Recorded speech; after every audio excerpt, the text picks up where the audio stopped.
Hello दोस्तों, आप सभी का अपने YouTube चैनल पाइथन क्लासेज में बहुत बहुत स्वागत है। आज की हमारी वीडियो क्लास 9th की है, जिसमें हम अपना नेक्स्ट यूनिट शुरू करने चल रहे हैं। हमारी नेक्स्ट यूनिट है यूनिट 4, जो कि बेस्ड है ज्योमेट्री पर, अर्थात ज्यामिति पर। अभी तक हमने 3 यूनिट कवर कर ली है। ये चौथी यूनिट हमारी बहुत ही इम्पॉर्टेंट यूनिट है। बहुत से क्वेश्चंस हमारे कॉम्पिटिटिव एग्ज़ाम्स में भी इन्हीं यूनिट्स से बन जाते हैं। ये हमारी ज्योमेट्री जो है हमारे गणित का समझिए कि एक तरीके से बेस है, इसीलिए इस इम्पॉर्टेंट यूनिट को आप लोग अच्छे से समझिए। इसमें हम लोग काफ़ी समय व्यतीत करेंगे। इसमें आइए देखते हैं हम लोग कितने चैप्टर्स हैं, कितने टाइम हमें लगेगा। अगर आप इस चैनल पर पहली बार आए हैं तो इस चैनल को सब्सक्राइब ज़रूर करिए और अपने ज़्यादा से ज़्यादा दोस्तों के साथ शेयर करें, जिससे वो भी मेरे साथ जुड़ सकें। चलिए बिना किसी देरी के आज की क्लास शुरू करते हैं। हमारी यूनिट 4 है ज्योमेट्री ज्यामिति। ये बहुत ही अच्छा चैप्टर है। ये हमारी 28 मार्क्स की यूनिट है, अर्थात 28 नंबर इसमें से हमें क्वेश्चंस पेपर में आ जाते हैं। तो आप सोच सकते हैं 80 में से अगर हमें लगभग 30 नंबर इसी से आ रहे हैं, मतलब 1/3 नंबर तो हम यहीं से ले रहे हैं। तो आप समझ सकते हैं कि कितना ही महत्वपूर्ण यूनिट है। चलिए इसमें देखते हैं कि हमें कितने चैप्टर्स टोटल अध्ययन करने हैं। सर यहाँ पर टोटल 7 चैप्टर्स हमको अध्ययन करने हैं, जो कि कुछ छोटे हैं कुछ बड़े हैं, जिसमें से आपके सामने ये लिखा हुआ है। आप लोग इसका स्क्रीनशॉट ले करके अपनी कॉपी में बढ़िया नोट कर लें, जिससे आपको पता रहे कि हमें किस क्रम में चैप्टर्स को पढ़ना है। चलिए इसमें पहला चैप्टर है इंट्रोडक्शन टू यूक्लिड्स ज्योमेट्री, अर्थात यूक्लिड ज्यामिति क्या होती है इसके बारे में हमें परिचय लेना है, बेस समझना है कि ज्योमेट्री होती क्या है। दूसरा चैप्टर आएगा लाइंस एंड एंगल्स। तीसरा चैप्टर रहेगा हमारा ट्रायंगल्स का। चौथा चैप्टर है क्वाड्रिलेटरल्स। पांचवा एरिया निकालना हम लोग सीखेंगे विभिन्न आकृतियों का। छठवां है सर्कल्स और सातवां है कंस्ट्रक्शंस। ये सातों चैप्टर बहुत ही महत्वपूर्ण है, बहुत ही इंटरेस्टिंग है। आप लोग देखेंगे तो आपको अच्छा लगेगा। चलिए हम लोग आज का अपना पहला चैप्टर शुरू करते हैं। हमारी इस यूनिट का पहला चैप्टर जो है उसका नाम है इंट्रोडक्शन टू यूक्लिड्स ज्योमेट्री। अब हम लोग इस यूनिट के पहले चैप्टर में देखने चल रहे हैं कि हमें क्या क्या चीज़ों का अध्ययन करना है, किस क्रम में अध्ययन करना है। ये आपके सामने लिखा हुआ है। सबसे पहला है इंट्रोडक्शन, उसके बाद हम देखेंगे एक्सियोम्स एंड पोस्टुलेट्स में क्या अंतर होता है, अर्थात अभिगृहीत और अभिधारणाएं क्या होती हैं, इनको देखेंगे। तीसरा है यूक्लिड्स एक्सियोम क्या होते हैं, यूक्लिड के अभिगृहीत क्या होते हैं, यूक्लिड्स 5 पोस्टुलेट्स कौन कौन से हैं उनको सीखेंगे। फिर पांचवा पॉइंट है स्टेटमेंट थ्योरम एंड कोरोलरी में क्या अंतर होता है, उसको देखेंगे। छठवां है some terms related to geometry, अर्थात ज्योमेट्री में हमारे कुछ टर्म्स बार बार आएंगे तो उनकी डेफिनेशंस हम देखेंगे कि ये होते क्या हैं। सातवां पॉइंट है सम रिजल्ट्स ऑन लाइंस, अर्थात रेखाओं पर कुछ रिजल्ट्स हमें याद रखने हैं, उनको सीखेंगे। चलिए हम लोग अपना पहला टॉपिक इंट्रोडक्शन शुरू करते हैं। चलिए हमारा पहला पॉइंट है इंट्रोडक्शन, अर्थात इंट्रोडक्शन मीन्स चैप्टर का क्या नाम है। सर चैप्टर का नाम है ज्योमेट्री, और इसी ज्योमेट्री का हम लोग मतलब समझ लेते हैं कि ज्योमेट्री का क्या अर्थ होता है। सर ये दो शब्दों से मिलकर बना है, जियो प्लस मेट्रिन, अर्थात यह जियो प्लस मेट्रिन शब्द से मिलकर बना हुआ है। जियो का मतलब होता है अर्थ, अर्थात पृथ्वी अर्थात ज़मीन, और मेट्रिन का अर्थ होता है मीज़र, अर्थात मापन करना। यहाँ से हम समझ गए हैं कि ज्योमेट्री का अर्थ क्या है, अर्थात हमें धरती पर कुछ आकृतियों का मापन करना सीखना है। इसी के लिए हमारा ये ज्योमेट्री का अर्थ निकल कर आ रहा है। ये ज्योमेट्री काहे लिए इसको आविष्कार किया गया, क्यों इसको ज़रूरत पड़ गई हमारी। जैसे हमारे सामने कोई एक खेत का क्षेत्रफल ऐसे हमें दिख जाता और हमसे पूछा जाता कि इस खेत का क्षेत्रफल बताइए, तो हमें ज्यामिति की सहायता से ही बताना पड़ता। पूछ लेता कि यह एक लाइन है कि यहाँ से इस पर कितने कोण पर यह बना हुआ है, इसका क्षेत्रफल क्या है। तो इन सभी का मापन करने के लिए हमें ज्योमेट्री की आवश्यकता पड़ी। चलिए नेक्स्ट टॉपिक देखते हैं। नेक्स्ट टॉपिक है हमारा एक्सियोम्स एंड पोस्टुलेट्स, अर्थात अभिगृहीत और अभिधारणाएं क्या होती हैं, इनको हम सीखेंगे। देखिए इस चैप्टर में हमें बेसिक कॉन्सेप्ट्स सीखने हैं, अर्थात ये थ्योरी सेक्शन इसमें ज़्यादा है, इसमें न्यूमेरिकल्स नहीं है, बिल्कुल ना के बराबर हैं, इसीलिए आपको थोड़ा बोरिंग लग सकता है। मगर आप लोग ध्यान से इसे देखेंगे तो आपके आगे चैप्टर्स में इन्हीं के जो हम पढ़ा रहे हैं एक्सियोम एंड पोस्टुलेट्स, इन्हीं के सहायता से हम लोग आगे बढ़ेंगे। चलिए देखते हैं हम अपना पहला एक्सियोम्स क्या होते हैं, अभिगृहीत क्या होते हैं। चलिए इसको हम लोग समझने की कोशिश करते हैं। ए सेल्फ एविडेंट ट्रूथ और statement that requires no proof, अर्थात a self evident statement that requires no proof, अर्थात एक ऐसा कथन हो, एक ऐसा वाक्य हो जिसको किसी भी दूसरे प्रूफ की आवश्यकता ना पड़े, उसे हम एक्सियोम्स कहते हैं। समझ लेते हैं क्या कहते हैं। एक स्वप्रमाणित कथन जो खुद में ही सत्य है, अर्थात ए सेल्फ एविडेंट ट्रूथ एक स्वप्रमाणित सत्य और कथन जिसको किसी दूसरे प्रूफ की आवश्यकता नहीं होती है, उसे हम एक्सियोम्स कहते हैं। जैसे 2 + 2 = 4 होता है, क्या इसको कोई सिद्ध करने की ज़रूरत है? सर नहीं, ये हम लोग जानते हैं, ये सेल्फ एविडेंट ट्रूथ है कि 2 में 2 जोड़ेंगे तो 4 ही आता है। यहाँ 3 × 4 करेंगे तो 12 ही आता है, अर्थात 3 में 4 से गुणा करने पर 12 आएगा। तीसरा उदाहरण है a line can extend to infinity, अर्थात एक रेखा को हम लोग अनंत तक बढ़ा सकते हैं, तो ये भी सेल्फ एविडेंट ट्रूथ है, इसमें कोई हमें सिद्ध करने की ज़रूरत नहीं है कि एक लाइन दी गई है, इसको चाहे हम जहाँ तक बढ़ाते चले जाएं, अर्थात अनंत तक बढ़ा सकते हैं। चौथा है sun rises in the east, अर्थात सूर्य हमारा पूर्व में उदय होता है, तो इसे सिद्ध करने की ज़रूरत है क्या कि सूर्य कहाँ उदय होता है? सर ये हम जानते हैं कि सूर्य हमेशा पूर्व में उदय होता है। यही कहा जाए कि सूर्य पश्चिम में अस्त होता है, तो इसे भी सिद्ध करने की ज़रूरत नहीं है। पांचवा है हमारा India is a part of Asia, अर्थात भारत एशिया का एक भाग है। तो हम जानते हैं कि हमारा ये एशिया कॉन्टिनेंट में हमारा ये इंडिया पड़ता है, ये भी सही है, सत्य है, इसे कोई सिद्ध करना नहीं है कि इंडिया कहीं अमेरिका में नहीं पड़ता है। अगला उदाहरण है 0 इज़ अ होल नंबर, हम जानते हैं कि 0 एक होल नंबर है, इसे भी कोई सिद्ध करने की ज़रूरत नहीं है। अर्थात हमने सीखा कि एक्सियोम्स क्या होते हैं, ए सेल्फ एविडेंट ट्रूथ, अर्थात जो स्वयं में प्रमाणित सत्य होते हैं उन्हीं को हम एक्सियोम्स कहते हैं। एक बार याद करने की कोशिश करें, अ सेल्फ एविडेंट ट्रूथ और statement that requires no proof, अर्थात एक स्वप्रमाणित कथन जिसको किसी और सिद्ध करने की ज़रूरत नहीं होती है, उसे हम एक्सियोम्स अर्थात अभिगृहीत कहते हैं। उम्मीद है आप लोग समझ गए होंगे कि एक्सियोम्स क्या होते हैं। चलिए नेक्स्ट देखते हैं। नेक्स्ट टॉपिक है हमारा पोस्टुलेट्स क्या होते हैं, अभिधारणाएं क्या होती हैं। देखिए एक्सियोम्स और पोस्टुलेट्स में अब आज के समय में कोई अंतर नहीं समझा जाता, लगभग दोनों ही बराबर हैं, इसलिए आप लोग बहुत परेशान नहीं होंगे कि दोनों को अलग अलग कैसे याद रखें। सर अभी मैं केवल आपको डिफरेंस बता रहा हूँ, ये यूक्लिड महोदय के अनुसार है, मैंने कोई अपनी ऐसे डेफिनेशन नहीं बनाई है, जो उन्होंने लिखाया था वही मैं बता रहा हूँ। इनकी एक बुक है, उसी में ये सारी चीज़ें दी गई हैं। चलिए पोस्टुलेट्स के बारे में सीखते हैं। अभिधारणाएं क्या होती हैं? सर ए सेल्फ एविडेंट ट्रू स्टेटमेंट, देखिए अभी इसके पहले भी हमने एक्सियोम में भी लिखा था ए सेल्फ एविडेंट ट्रू स्टेटमेंट, यहाँ भी वही लिख रहे हैं। यूज्ड इन ज्योमेट्री, केवल यहाँ पर एक शब्द आ गया यूज्ड इन ज्योमेट्री, अर्थात जो हम ज्यामिति में प्रयोग करते हैं उसे ही हम पोस्टुलेट्स कहते हैं। वहाँ पर क्या था, पूरे मैथ्स में कहीं भी यूज़ करिए, यहाँ पर एक स्पेसिफिक कर दिया है कि केवल ज्योमेट्री में जब यूज़ होगा तब उसे हम पोस्टुलेट्स कहेंगे। अर्थात a self evident true statement used in geometry is known as postulates.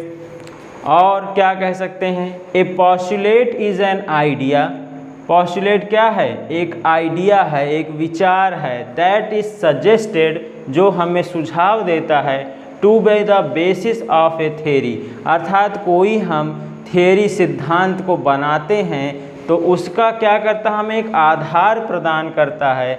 Arguments जो हम तर्क वितर्क देते हैं उसके लिए भी हमें एक आधार देता है, और कैलकुलेशंस जो हम गणनाएं करते हैं उसके लिए भी हमें एक आधार प्रदान करता है। अर्थात पोस्टुलेट क्या है? एक विचार है जो कि हमें सुझाव देता है जब हम किसी थ्योरी को, आर्गुमेंट को और कैलकुलेशन को करते हैं तो हमें बेस के लिए एक बेस के तरीके से काम करता है। नेक्स्ट टॉपिक है हमारा यूक्लिड एक्सियोम्स, अर्थात यूक्लिड महोदय ने जो 7 अभिगृहित दिए हैं हमें, उन्हें हम देखते हैं कि वो कौन कौन सी हैं, जिसमें से हम सबसे पहला पढ़ रहे हैं things which are equal to same thing are equal to one other. Things which are equal to same thing are equal to one another. कहना क्या चाह रहा है कि जो वस्तु, एक वस्तु अगर दूसरे के बराबर है, दूसरी वस्तु तीसरे के बराबर है, तो अर्थात पहली वस्तु तीसरे के बराबर होती है। जैसे यहाँ पर A B के बराबर हो और B C के बराबर हो तो हम कह सकते हैं कि A जो है वह C के बराबर है। यह सेल्फ एविडेंट ट्रूथ है, हमें इसे सिद्ध नहीं करना है। जैसे एक उदाहरण की और बात की जाए, इफ़ एरिया ऑफ ट्रायंगल, यदि त्रिभुज का area equals to area of rectangle, यदि दिया गया है हमें कि एक त्रिभुज का क्षेत्रफल आयत के क्षेत्रफल के बराबर है and area of rectangle equals to area of square. यदि दूसरा हमें क्या दिया गया है कि एरिया ऑफ रेक्टेंगल अर्थात आयत का क्षेत्रफल जो है वह वर्ग के क्षेत्रफल के बराबर है, तो हम यहाँ से क्या बोल सकते हैं? सर, एरिया ऑफ ट्रायंगल अर्थात जो त्रिभुज का क्षेत्रफल है वह एरिया ऑफ स्क्वायर अर्थात आयत के क्षेत्रफल के एरिया ऑफ स्क्वायर अर्थात वर्ग के क्षेत्रफल के बराबर होता है। देखिए, हमने आपको ये पहला एक्सियोम बताया है, यूक्लिड महोदय ने यही बताया है कि अगर एक वस्तु दूसरे के बराबर हो, दूसरी तीसरे के बराबर हो, तो हम कह सकते हैं सर पहली तीसरे के बराबर होती है। उदाहरण के लिए हमने देख लिया कि यदि त्रिभुज का क्षेत्रफल आयत के क्षेत्रफल के बराबर हो, आयत का क्षेत्रफल वर्ग के क्षेत्रफल के बराबर हो, तो हम कह सकते हैं कि सर त्रिभुज का क्षेत्रफल जो है वह वर्ग के क्षेत्रफल के बराबर होगा। उम्मीद है आपको यह एक्सियोम समझ में आ गया होगा। चलिए नेक्स्ट देखते हैं। नेक्स्ट है हमारा दूसरा है, if equals are added to equals the wholes are equal. कहना क्या चाह रहा है कि यदि हमें दो इक्वल्स बराबर दिए गए हों, जैसे यदि A बराबर, इफ़ A बराबर B है, यदि हमें A बराबर B दिया है, अगर हम इसमें दोनों तरफ समान संख्या को जोड़ दें तो भी यह बराबर ही होगा। अर्थात हम क्या कह सकते हैं, A+2 इक्वल्स टू B+2। यदि हमने दोनों तरफ 2 जोड़ दिया तब भी यह बराबर होते हैं। इसके कहने का मतलब यही है, इफ़ इक्वल्स आर एडेड, यदि दोनों तरफ बराबर संख्याओं को जोड़ दिया जाए, to equals the wholes are equal, तो यह जो पूरा का पूरा है यह बराबर होता है। अर्थात यदि A बराबर B है, इसमें हम दोनों तरफ समान संख्याओं को जोड़ दें तब भी यह बराबर रहेगा, बदलेगा नहीं। सर ये सेल्फ एविडेंट ट्रूथ है, हमें इसे सिद्ध नहीं करना है कि क्यों बराबर हो रहा है। ये हम मान कर चलेंगे कि यदि A बराबर B है तो A+2 बराबर B+2 होगा। अर्थात कोई भी संख्या जोड़ दीजिए समान दोनों तरफ, तब भी वह बराबर रहेगा। चलिए तीसरा इनका है, if equals are subtracted from equals the remainder are equal. अर्थात यदि इक्वल्स में से सब्ट्रैक्ट बराबर का किया जाए, जैसे A बराबर B है, यदि हमारा A बराबर B है, अगर हम इसमें से दोनों तरफ से 5 घटा दें तब भी वह बराबर होगा। अर्थात हम कह सकते हैं A-5 इक्वल्स टू B-5 के। यहाँ पर देखिए, अगर हम समान बराबर में से समान संख्या को घटाएंगे तब भी वह बराबर होता है। ये हमारा तीसरा एक्सियोम है। चलिए पहला एक्सियोम हमने सीखा, the things which are equal to same thing are equal to one another. अर्थात अगर कोई एक वस्तु दूसरे के बराबर हो, दूसरी तीसरे के बराबर हो, तो हम कह सकते हैं कि पहली तीसरे के बराबर होगी। दूसरा एक्सियोम्स हमने क्या सीखा, sir if equals are added to equal, अर्थात एक दिए गए इक्वल्स में बराबर में हम दोनों तरफ समान संख्याओं को जोड़ दें तब भी वह बराबर होती हैं। तीसरा एक्सियोम क्या था? If equals are subtracted from equals then whole is equal, अर्थात a बराबर b दिया गया है, अगर हम दोनों तरफ से समान संख्याओं को घटा भी दें तब भी वह बराबर रहेंगे, अर्थात यदि हमने a में से 5 घटाया तो b में से 5 घटाएंगे तब भी वह बराबर ही रहेगा। ये हमारे 3 एक्सियोम्स हो गए। चलिए चौथे की तरफ बढ़ते हैं। चौथा हमारा एक्सियोम्स है things which coincide with one another are equal to one another, अर्थात क्या कहना चाह रहा है कि यदि दो वस्तुएं एक दूसरे के संपाती हैं तो वह बराबर होती हैं। जैसे हमसे कहा जाए कि एक वृत्त है, उस पर एक बिंदु ए जो है यहाँ पर लाई करता है, इसी पर कोइंसाइड है अर्थात बी भी यहीं पर लाई करता है, अर्थात ए और बी कोइंसाइड हैं अर्थात एक दूसरे पर संपाती हैं, तो हम कह सकते हैं कि वह ए और बी दोनों कैसे होंगे? समान होंगे अर्थात बराबर होंगे। अर्थात यहाँ से कहना क्या चाह रहा है कि यदि दो चीज़ें संपाती हैं या दो से ज़्यादा भी हो सकते हैं, एक्स पर कई पॉइंट्स हो सकते हैं, वह एक दूसरे के संपाती होंगे तो वह सभी आपस में कैसे होंगे? बराबर होंगे। पांचवा है हमारा the whole is greater than the part, अर्थात जो पूरा संख्या है वह बड़ी होती है छोटे छोटे पार्ट्स से। जैसे a b से बड़ा है, इसका क्या अर्थ है कि c कोई एक ऐसा बिंदु होगा जहाँ पर a जो है b प्लस c के बराबर होगा, तो हम कह सकते हैं कि a जो है वह हमेशा b से बड़ा होगा। देखिए द होल इज़ ग्रेटर, अर्थात यह a जो है क्या है? a बराबर b प्लस c है, अर्थात यह पूर्ण दोनों का जोड़ है। ग्रेटर दैन दी पार्ट, अर्थात ये b क्या है? इसका एक पार्ट ही तो है, b प्लस c का एक पार्ट b है, तो हम कह सकते हैं कि a जो है वह हमेशा b से बड़ा होगा। चलिए नेक्स्ट है हमारा things which are double of the same thing are equal to one another, कहना क्या चाह रहा है? एग्जाम्पल पर देखते हैं। If a equals to 2b, यदि a और b ऐसे हैं, दो संख्याएं हैं, अगर कह रहा है a जो है b का दुगना है and c equals to 2b, और कह रहा है c भी b का दुगना है, तो यहाँ से हम एक चीज़ क्या कह सकते हैं? सो a बराबर c के होगा, अर्थात a जो है वह c के बराबर होगा। देखिए यहाँ पर ये 2b और ये 2b दोनों बराबर है, तो हम कह सकते हैं कि a जो है c के बराबर होगा। इसमें कोई नई चीज़ हम लोग नहीं सीख रहे हैं, आज के समय इसका हम प्रयोग करते भी हैं। यहाँ पर हम कह सकते हैं, यहाँ पर a और b कुछ भी ले सकते हैं, area of triangle, area of rectangle, कुछ भी मान सकते हैं।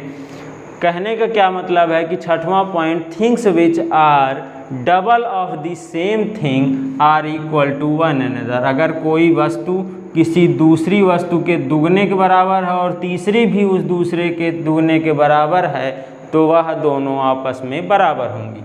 नेक्स्ट है things which are halves of the same thing, अब यहाँ पर क्या कहना चाह रहा है कि वह उसी वस्तु की आधी हो। अभी हमने डबल सीखा था, अगर यही कह दें हम if a equals to 1/2b, अर्थात a जो है वह b का आधा है and c equals to b/2, अर्थात c जो है वह b का आधा है, तो यहाँ से हम कह सकते हैं देन a बराबर c के, अर्थात a जो है वह c के बराबर होगा। देखिए बहुत ही आसान है सातों, कोई भी इसमें कठिन नहीं था, आप आसानी से इन्हें याद कर सकते हैं।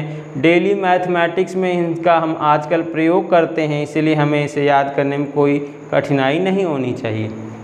चलिए एक बार हम लोग फिर से दोहरा लेते हैं कि ये सातों पॉइंट्स क्या थे।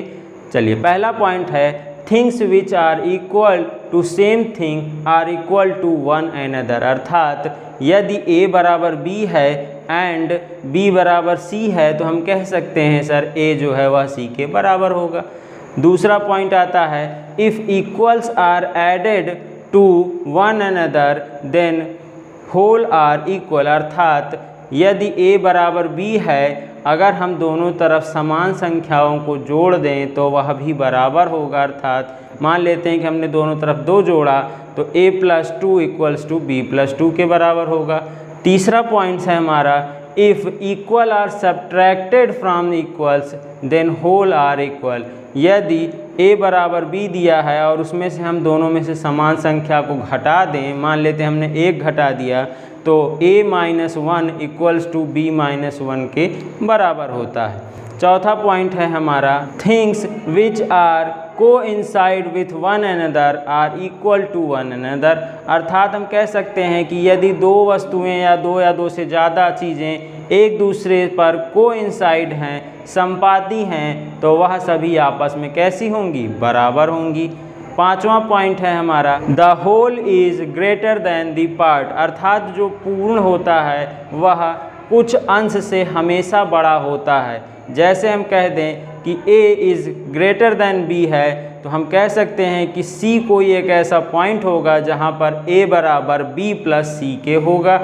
चलिए नेक्स्ट पॉइंट है हमारा, 6th पॉइंट है, things which are double of the same thing are equal to one another. अर्थात यदि 2 वस्तुएं हैं, एक जो है दूसरे की दुगनी है और तीसरी वस्तु दूसरे की दुगनी है, तो हम कह सकते हैं कि पहली वस्तु तीसरे के बराबर है। 7वां पॉइंट है हमारा, last point, things which are halves of the another are equal to one another. कोई वस्तु A है वह B की आधी है और C भी B की आधी है, तो हम कह सकते हैं कि A जो है C के बराबर है। ये बहुत ही कॉमन पॉइंट थे हमारे। ये 7 पॉइंट आपके एग्ज़ाम्स में पूछ सकता है बस कि 7 एक्सियोम्स कौन से हैं आप लोग बताइए, तो लिखने के लिए आ सकता है। उम्मीद है आपको ये एक्सियोम्स वाला सेक्शन समझ में आ गया होगा। चलिए अब हम लोग अगले पोस्टुलेट्स की तरफ बढ़ते हैं कि इन्होंने कौन कौन से पोस्टुलेट्स दिए थे। चलिए नेक्स्ट टॉपिक की ओर हम बढ़ते हैं, जो है यूक्लिड 5 पोस्टुलेट्स। अर्थात यूक्लिड के 5 पोस्टुलेट्स कौन कौन से हैं उन्हें हम देखेंगे। चलिए सबसे पहला पोस्टुलेट देखते हैं, ए स्ट्रेट लाइन में be drawn from any one point two any another point. कहना क्या चाह रहे हैं कि एक बिंदु से एक दूसरे बिंदु तक एक सीधी रेखा खींची जा सकती है। इनका कहने का क्या मतलब है कि 2 पॉइंट अगर अलग अलग हैं तो उनसे एक सीधी रेखा खींची जा सकती है। यही हमें ये पोस्टुलेट्स बताना चाह रहे हैं। अर्थात ये कहना क्या चाह रहे हैं कि 2 भिन्न बिंदुओं से होकर कम से कम एक सीधी रेखा खींची जा सकती है।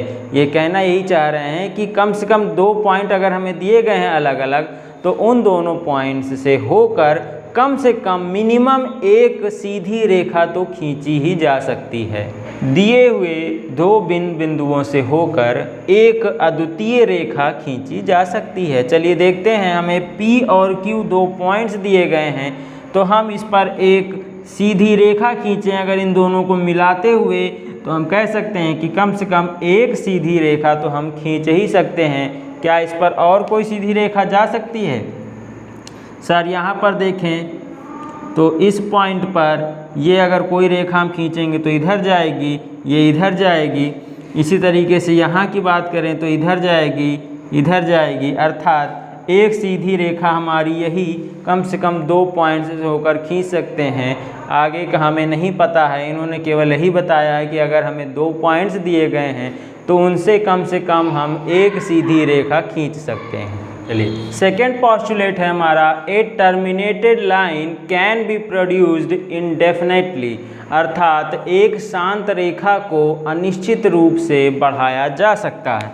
जैसे हमें एक शांत रेखा दी गई हो ए बी, ये हमें ए पॉइंट दिया है, ये बी दिया है, यह शांत रेखा है। इसे हम अनंत तौर पर दोनों तरफ कितनी भी दूर तक हम बढ़ा सकते हैं। अर्थात इस पॉइंट को इधर की तरफ हम चाहे जितना बढ़ा दें और बी पॉइंट को भी इधर की तरफ हम चाहे जितना बढ़ा सकते हैं। हमें नहीं पता, कोई निश्चित नहीं है कि कहाँ तक बढ़ेगी।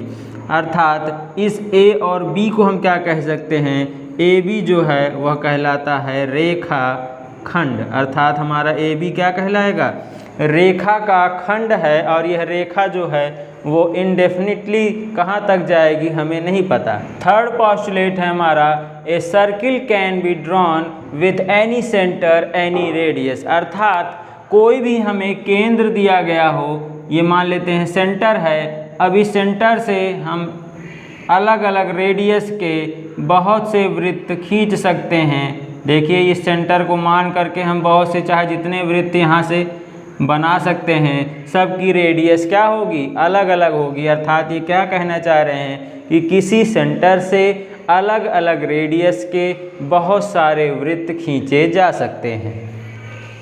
चौथा पॉस्टुलेट है हमारा, all right angles are equal to one another, अर्थात सभी समकोण एक दूसरे के बराबर होते हैं।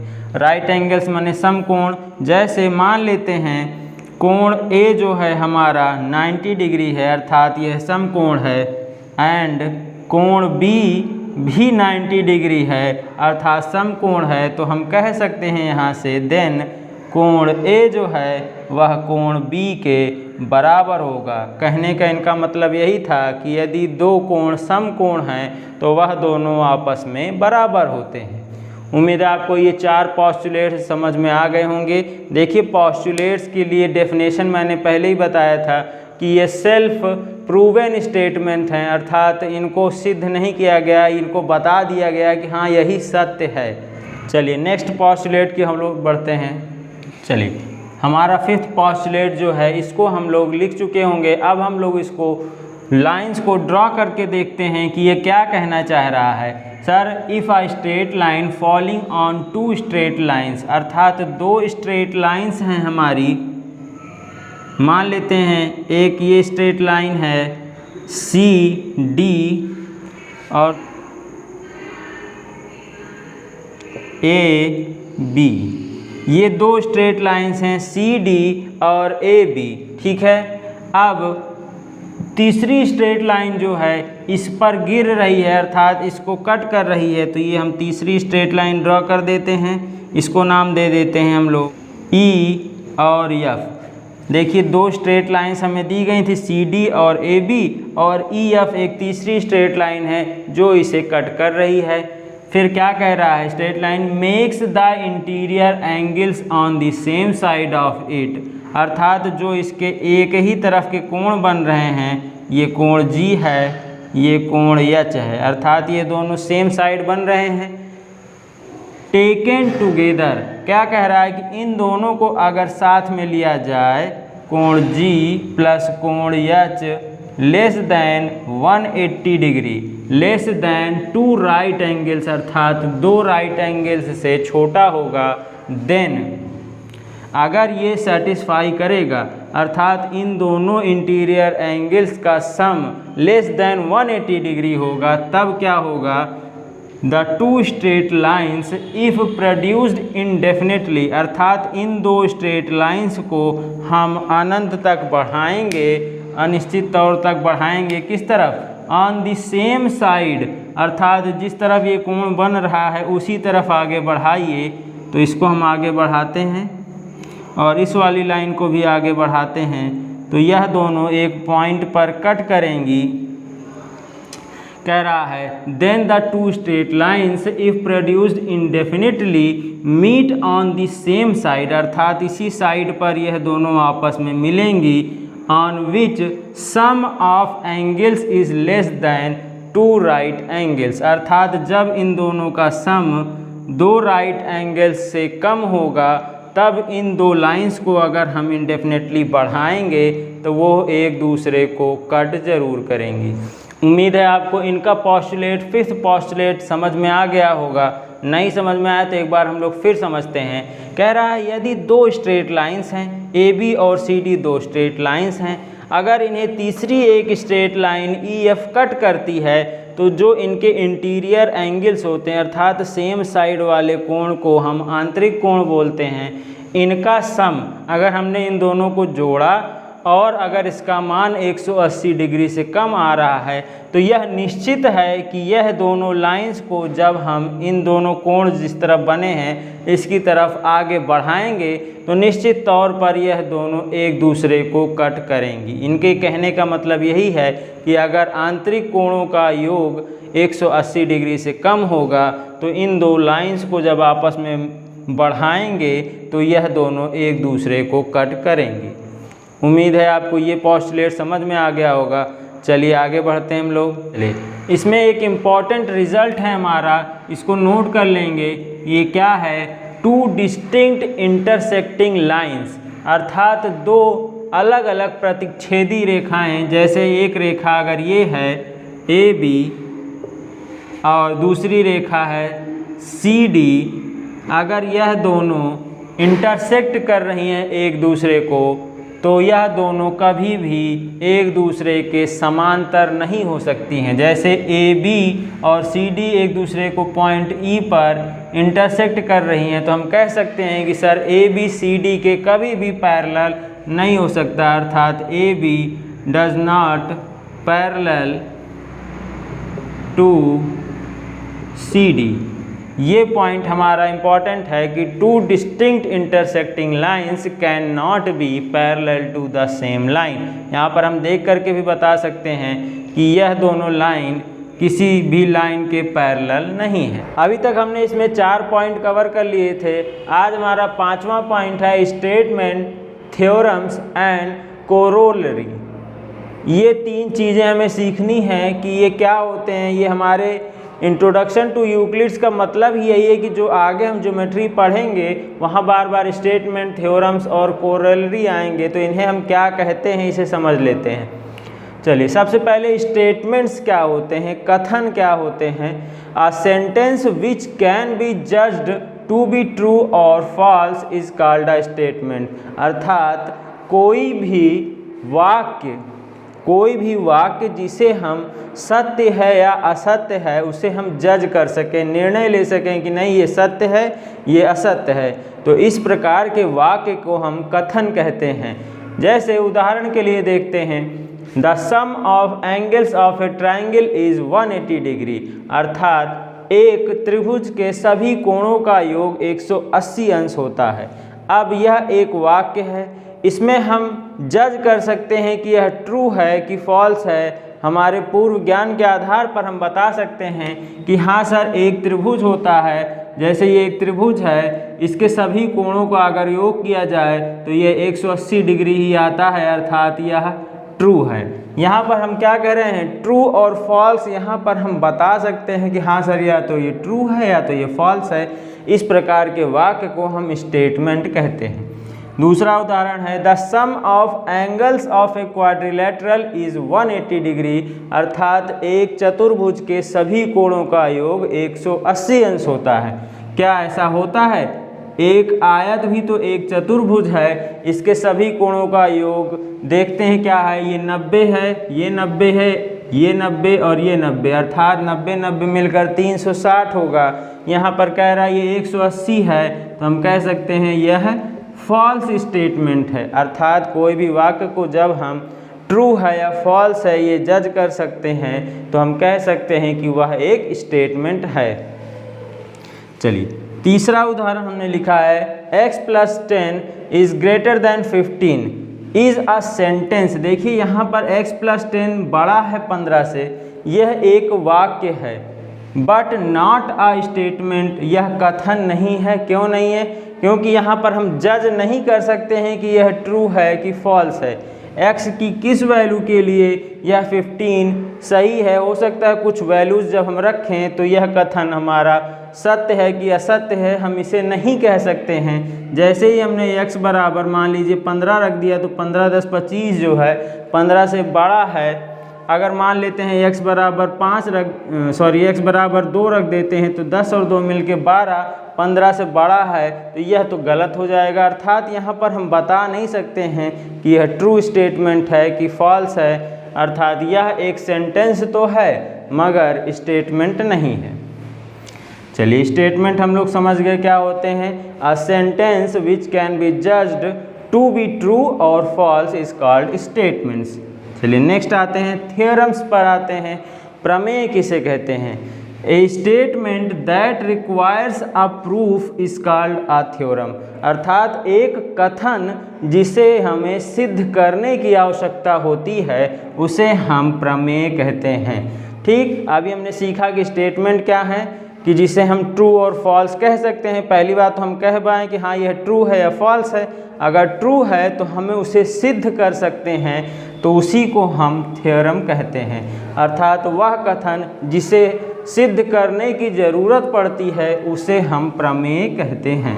जैसे the sum of angles of a triangle is 180 degree, अर्थात एक त्रिभुज के सभी कोणों का योग 180 अंश होता है।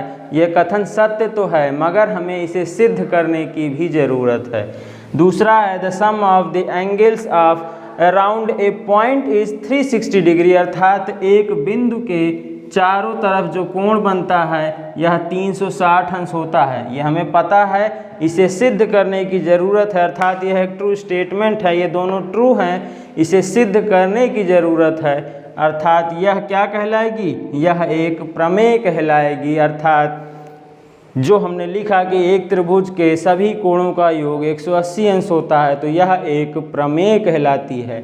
एक बिंदु के पड़ता है 360 अंश का कोण बनता है, तो यह भी एक प्रमेय कहलाती है। उम्मीद है आपको कथन में और प्रमेय में अंतर समझ में आ गया होगा। एक बार फिर से देख लेते हैं। कथन क्या होते हैं? ऐसे वाक्य जिन्हें सत्य या असत्य हम जज कर सकते हैं कि ये सत्य है या असत्य है। दूसरा हमने देखा थ्योरम्स क्या हैं? ऐसे कथन जो सत्य हों उन्हें सिद्ध करने की ज़रूरत होती है, तो उन्हें हम थ्योरम्स या प्रमेय कहते हैं। ठीक है, चलिए आगे बढ़ते हैं। थर्ड टॉपिक है हमारा इसमें कोरोलरी क्या होती है, उप प्रमेय क्या होती है। चलिए इसको समझते हैं। अभी तक हमने स्टेटमेंट समझ लिया है, उसके बाद थ्योरम समझ लिया। अब तीसरा है उप प्रमेय क्या है, कोरोलरी क्या है। A statement whose truth can easily be deduced from a theorem is called its corollary. अर्थात कोई भी एक कथन जिसकी सत्यता की जांच हम किसी प्रमेय से कर सकते हैं, उसे हम उस प्रमेय का उप प्रमेय कहते हैं। जैसे उदाहरण के लिए मैंने आपके सामने एक थ्योरम लिखा है, यह एक स्टेटमेंट है। If a side of a triangle is produced then the exterior angle so formed is equal to the sum of the two interior opposite angles. ये हमारा एक थ्योरम है जिसमें कह रहा है कि एक त्रिभुज में हम किसी भुजा को अगर बाहर की तरफ बढ़ाते हैं तो इससे जो एक्सटीरियर एंगल अर्थात बाह्य कोण जो बनता है, exterior angle so formed is equal to the, अर्थात यह कोण जो है किसके बराबर है? Sum of the two interior opposite angles, अर्थात इसके जो अपोजिट दो एंगल्स हैं इनके सम के बराबर होता है। यह हमारा थ्योरम है। अर्थात यहाँ से angle 4 equals to angle 1 plus angle 2, ये हमारा थ्योरम था। अब इसकी सहायता से हमने एक कोरोलरी निकाला है, ये है N exterior angle of a triangle, अर्थात किसी त्रिभुज का बाह्य कोण जो होता है is greater than the either of the interior opposite angles, अर्थात किसी एक विपरीत कोण से बड़ा होता है। देखिए जब कोई भी चीज़ 4 बराबर 1 प्लस 2 अर्थात कोण 4 जो है दो लोगों से मिलकर बना है, तो जाहिर सी बात है कि ये कोण 4 जो है कोण 1 से भी बड़ा होगा, कोण 2 से भी बड़ा होगा। यहाँ दोनों को जोड़ेंगे तब बराबर हो रहे हैं। अर्थात इस प्रमेय की सहायता से हम एक उप प्रमेय कह सकते हैं कि सर यहाँ से कोण 4 जो है वो हमेशा बड़ा होगा कोण 1 से, और कोण 4 जो है हमेशा बड़ा होगा कोण 2 से, अर्थात यह 4 जो है हमेशा बड़ा है। यहाँ पर देखिए हमारे प्रमेय में हमको बताया गया कि कोण 4 जो है वो कोण 1 और कोण 2 का योग है, इतना हमें थ्योरम में बताया गया। तो हमने इसकी सहायता से सोचा गया कि इसमें और क्या कह सकते हैं, तो एक कोरोलरी निकल कर आई कि सर जब कोण 4 जो है कोण 1 और 2 का योग है, तो जाहिर सी बात है सर कोण 4 1 से भी बड़ा होगा और कोण 4 2 से भी बड़ा होगा। हम यहाँ से एक कोरोलरी कह सकते हैं कि exterior angle of a triangle is greater than the either of the interior opposite angles, अर्थात कोई भी विपरीत कोण से कोण 4 हमेशा सदैव बड़ा होगा। उम्मीद है आप लोग समझ गए होंगे कि कोरोलरी क्या होती है। आगे हम लोग नेक्स्ट टॉपिक देखने चल रहे हैं। नेक्स्ट टॉपिक है हमारा 6th some terms related to geometry, अर्थात हमारे पूरे ज्योमेट्री में ये सब टर्म्स बार बार आएंगे, तो हम लोग इनको एक बार परिभाषा इनकी सीख लेते हैं जिससे हमें वहाँ पर कन्फ्यूज़न ना हो कि ये होते क्या हैं। चलिए, सबसे पहला है पॉइंट। एक पॉइंट क्या होता है sir? A point is an exact location, अर्थात एग्जैक्ट लोकेशन होती है। जैसे हमने ये रख दिया तो ये पॉइंट P है अगर, तो ये एक एग्जैक्ट लोकेशन है, अर्थात किसी एक निश्चित स्थान को ही हम बिंदु कहते हैं। ठीक। दूसरा है लाइन सेगमेंट क्या होता है? रेखाखंड क्या होता है? The straight path between 2 points A and B, अर्थात A और B के बीच में जो एक सीधा रास्ता होता है उसी को हम रेखाखंड कहते हैं। अर्थात हम जब दो बिंदुओं को मिलाते हैं तो हमें एक रेखा प्राप्त होती है और इनके बीच की दूरी को ही हम रेखाखंड कहते हैं। It has a definite length, अर्थात A से लेकर B तक, देखिए इसका एक एंड पॉइंट ये है, एक एंड पॉइंट ये है, अर्थात हमारा रेखाखंड के 2 एंड पॉइंट्स होंगे और इसकी लेंथ कैसी होगी? लंबाई इसकी निश्चित होती है। लेंथ क्या होती है? Length of line segment equals to AB, अर्थात इस लाइन सेगमेंट AB की जो लेंथ है वो A से लेकर B तक है। और इसको रिप्रेजेंट कैसे करते हैं सर? रिप्रेजेंट ऐसे करते हैं, AB के ऊपर बार लगाकर। अगर कहीं भी AB के ऊपर बार लगा लिखा है और लिखा नहीं है कि ये लाइन सेगमेंट है तो हम समझ जाएंगे सर, जब भी AB के ऊपर ऐसे बार लिखा रहेगा तो हम समझ जाएंगे कि यह एक लाइन सेगमेंट है। ये इसको रिप्रेजेंट करने का तरीका है।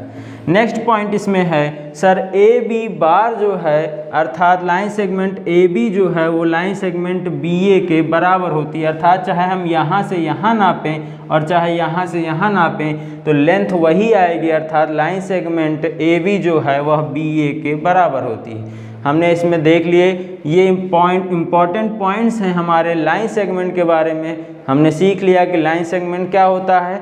इसके 2 पॉइंट्स अर्थात 2 बिंदुओं को जो हम मिला देते हैं तो एक स्ट्रेट लाइन जो हमें मिलती है वह उसी की लेंथ को हम लाइन सेगमेंट कहते हैं। इसके 2 एंड पॉइंट होते हैं, ठीक है।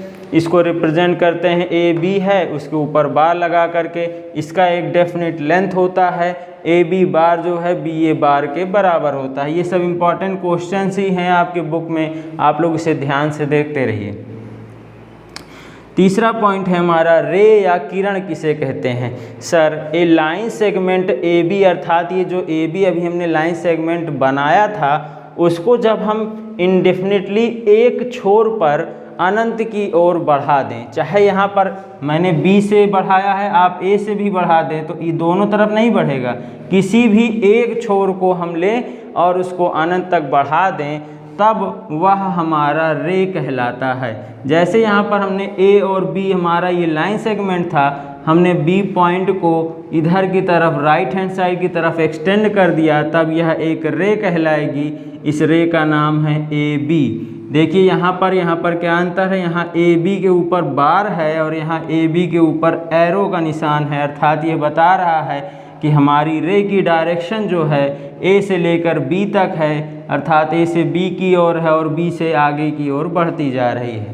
समझ गए होंगे कि AB बार में और AB रे में क्या अंतर है, अर्थात लाइन सेगमेंट में और रे में क्या अंतर है। लाइन सेगमेंट 2 एंड पॉइंट्स के बीच की दूरी लाइन सेगमेंट है और यहाँ 2 एंड पॉइंट्स में से किसी एक एंड पॉइंट को हम इंडेफिनिटली आगे की तरफ बढ़ा देंगे तो हमें एक रे प्राप्त हो जाएगी। रे AB हैज़ 1 एंड पॉइंट, अर्थात इसका एक एंड पॉइंट होगा और कोई भी निश्चित लेंथ नहीं होगी। अब ये B कहाँ तक एक्सटेंड हो रहा है हमें नहीं पता है, अर्थात किसी रे की डेफिनेट लेंथ नहीं होती है। आपसे क्वेश्चन पूछ लिया जाए कि बताइए रे की डेफिनेट लेंथ होती है या नहीं, तो हम कहेंगे सर रे की डेफिनेट लेंथ नहीं होती है, अर्थात हम रे की लेंथ को नाप नहीं सकते हैं। टू ड्रॉ अ रे, अर्थात आपसे कहा जाए कि एक रे को ड्रॉ करिए, तो सर ड्रॉ नहीं किया जा सकता है, एक रे को हम रिप्रेजेंट कर सकते हैं, अर्थात एक लाइन सेगमेंट हो उससे हम रे बना सकते हैं। ठीक है, कोई बनाना नहीं है, बनाने का अर्थ होता है उसको रिप्रेजेंट करना, उसको प्रदर्शित करना, अर्थात ए बी रे को हम इस प्रकार से प्रदर्शित कर सकते हैं। उम्मीद है आप लोग समझ गए होंगे कि रे किसे कहेंगे। हमने 3 चीज़ें सीखी, पहला है पॉइंट, दूसरा है लाइन सेगमेंट, तीसरा है रे। पॉइंट क्या है? Point is an exact location, एक निश्चित बिंदु है। दूसरा है हमारा लाइन सेगमेंट क्या है, अर्थात 2 बिंदुओं के बीच की जो सीधी रेखा की दूरी होती है वही हमारी लाइन सेगमेंट कहलाती है। तीसरा है रे, जब हम 2 पॉइंट्स में से किसी एक पॉइंट को इंडेफिनेटली बढ़ा दें तो वह क्या कहलाएगी? रे कहलाएगी। इसको रिप्रेजेंट करने के अलग अलग तरीके हैं। यहाँ पर ए बी अगर बार लिखा है तो वह लाइन सेगमेंट है, ए बी के ऊपर रे लिखा हुआ है तो वह एक रे कहलाएगी। देखिए ये एरो रहेगा तो रे है और बार है तो लाइन सेगमेंट है। लाइन सेगमेंट की लेंथ निश्चित होती है और रे की लेंथ निश्चित नहीं होती है। चलिए आगे बढ़ते हैं हम लोग। चौथा पॉइंट है हमारा लाइन क्या होती है, रेखा क्या होती है। A line segment A B, अर्थात जब भी हमें एक लाइन सेगमेंट ए बी दिया गया हो, हमने जब इसको एक तरफ बढ़ाया था तो रे कहला रही थी, और जब दोनों तरफ इसको हम एक्सटेंड कर देंगे तो यह एक लाइन कहलाएगी। अर्थात a line segment A B when extended in both the directions is called the lines, अर्थात इन दोनों पॉइंट्स को हम खींच करके इधर और इधर बढ़ाते चले जाएं तो यह हमारी एक लाइन कहलाती है। यहाँ line equals to A B के ऊपर देखिए एरो डायरेक्शन दोनों तरफ अगर बना हुआ है तो यह हमारी लाइन कहलाती है। It has no definite length, अर्थात इसकी कोई लेंथ निश्चित नहीं भाई, जब ये कहाँ तक जाएगी हमें नहीं पता है, इसका कोई भी एंड पॉइंट नहीं होता। अंत बिंदु कहाँ है? ये अनंत तक बढ़ रही है, इसके अंत बिंदु है ही नहीं। अर्थात एक लाइन की ना तो निश्चित लेंथ बता सकते हैं और ना ही उसका कोई एंड पॉइंट होता है। टू ड्रॉ ए लाइन, अगर हमसे कहा जाए एक लाइन को ड्रॉ करिए तो ड्रॉ करने का मतलब होता है उसको रिप्रेजेंट करना। केवल हम ड्रॉ नहीं, जब इसकी कोई लेंथ ही नहीं है तो हम इसको ड्रॉ क्या करेंगे? ड्रॉ का मतलब हो गया रिप्रेजेंटेशन, केवल इसको हम अपनी कॉपी में रिप्रेजेंट करते हैं। इसको रिप्रेजेंट कैसे करते हैं? सर ये हमने ऐसे डायरेक्शन में बनाया दोनों तरफ और उसके बाद एक पॉइंट यहाँ एक पॉइंट यहाँ ऐसे कट है तो इसको हम लाइन बोलते हैं। और लाइन इक्वल्स टू यल, अर्थात जो छोटे अक्षर हैं ए बी सी डी के उनसे हम लाइन को रिप्रेजेंट करते हैं, लेबल करते हैं। जैसे ये लाइन हमने खींची तो इसको नाम दे दिया एल, अगर हमने एक लाइन और खींच दी और ऐसे ही पॉइंट बना हुआ है तो इसको कह देंगे यम। इसी तरीके से यल एम एन ओ पी कोई भी लाइन्स हम इसको लाइन्स का नामकरण हम इस प्रकार से कर देते हैं। 5वां पॉइंट है हमारा हाफ लाइन क्या होती है, अर्धरेखा क्या होती है। Let A B and C B the given points on line L, एक लाइन यल है हमारी, इस पर हमने 3 बिंदु मान लिए ए बी और सी को। इस प्रकार है कि ए जो है वह बी और सी के बिल्कुल बीच में पड़ता है। अगर हम बिंदु ए को हटा दें, जैसे हमने यहाँ पर बिंदु ए से तोड़ दिया है, ठीक है, तो then each of the 2 remaining parts, जब हम यहाँ से इसको तोड़ेंगे तो इसके 2 पार्ट हो जाएंगे, एक इधर वाला एक इधर वाला।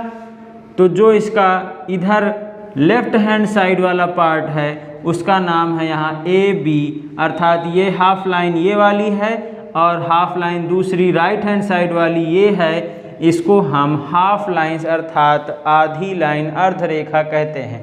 देखिए हमने बी और सी के बीच में जो लाइन सेगमेंट था इसको बीचों बीच एक पॉइंट ए ले लिया तो ये आधा आधा हो ही गया।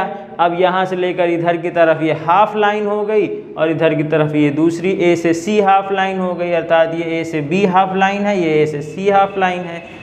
उम्मीद है आप लोग अर्धरेखा का कॉन्सेप्ट समझ गए होंगे क्या होता है।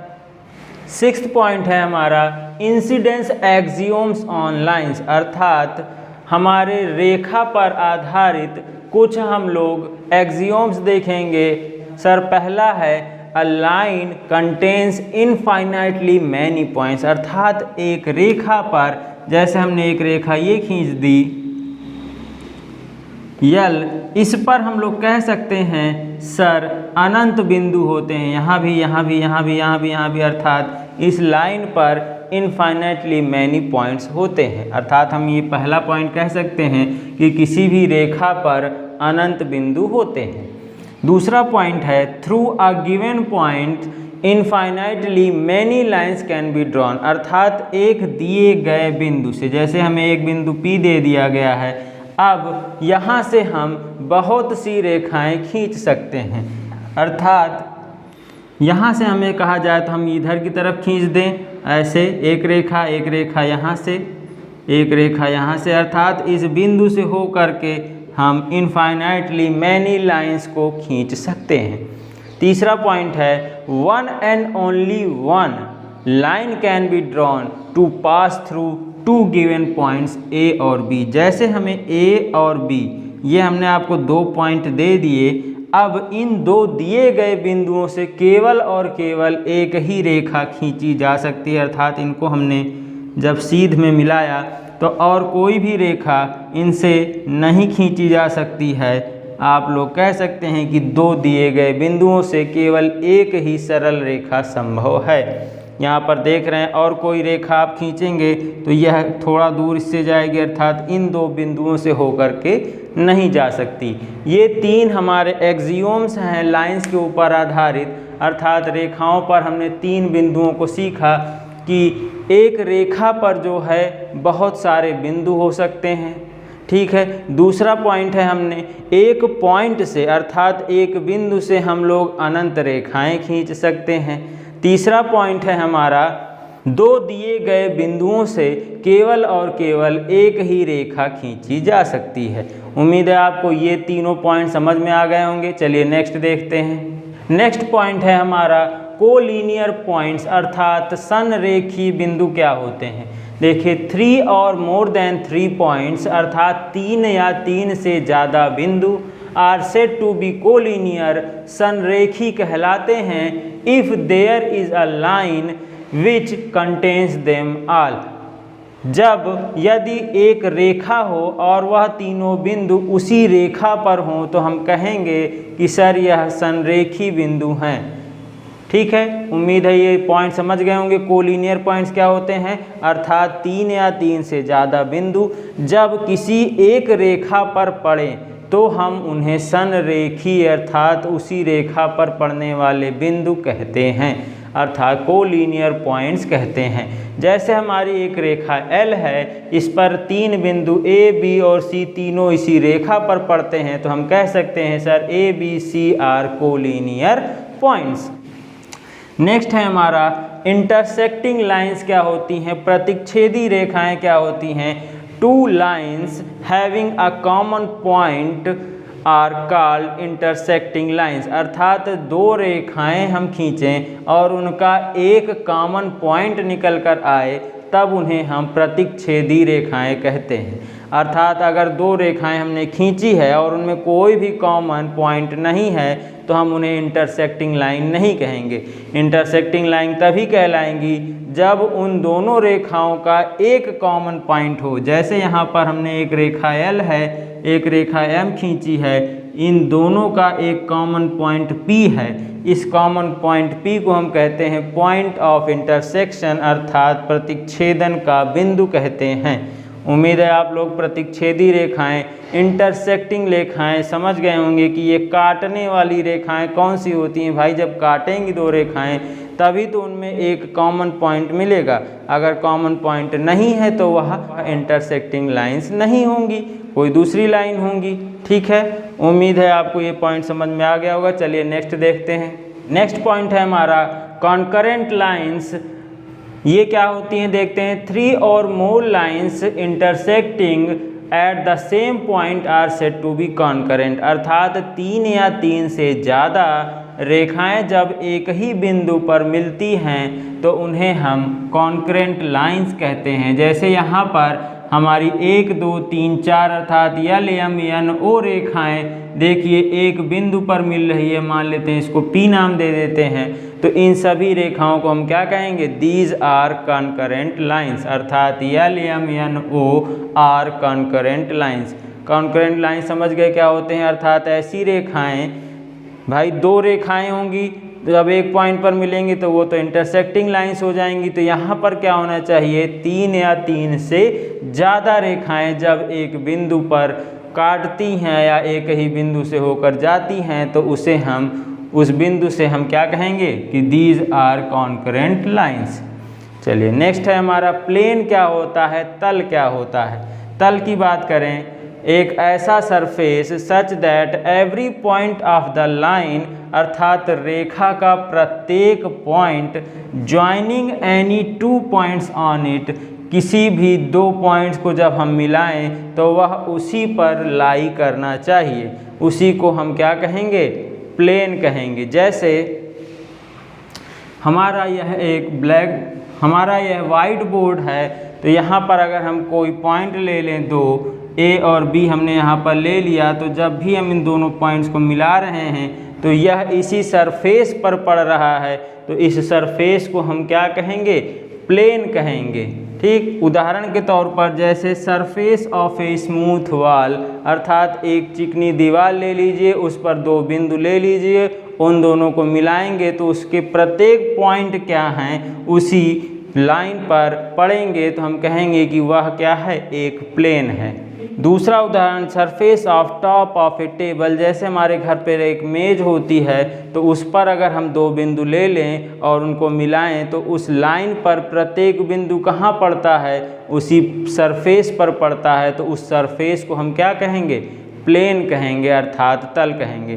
तो तल का मतलब हम लोग समझ गए हैं कि एक ऐसा सरफेस जिस पर अगर हम कोई 2 पॉइंट्स ले लें या कोई लाइन खींचें तो उस पर सारे बिंदु उसी लाइन पर पड़ने चाहिए, तो हम उसे क्या कहेंगे, सरफेस को हम प्लेन कहेंगे। उम्मीद है आपको ये 2 पॉइंट्स भी क्लियर हो गए हैं। चलिए आगे देखते हैं। चलिए लास्ट पॉइंट है हमारा इसमें, पैरेलल लाइंस क्या होती हैं, समांतर रेखाएं किसे कहते हैं। चलिए देखते हैं। 2 लाइंस L एंड M, यहाँ पर हम 2 रेखाएं अगर L और M मानकर चलें इन अ प्लेन, किसी दिए गए प्लेन में, are said to be parallel, ये दोनों एक दूसरे के समांतर कब कहलाएंगी, जब they have no point in common, अर्थात इन दोनों में कोई भी पॉइंट कॉमन नहीं होना चाहिए।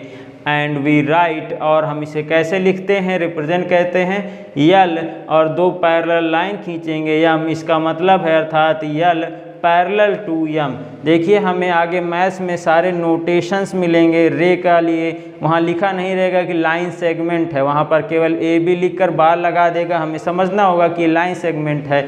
इसी तरीके से यल पैरेलल टू यम लिखा रहेगा तो हम समझ जाएंगे कि यह रेखा यल यम के समांतर है। आपको समझ में आ गया होगा।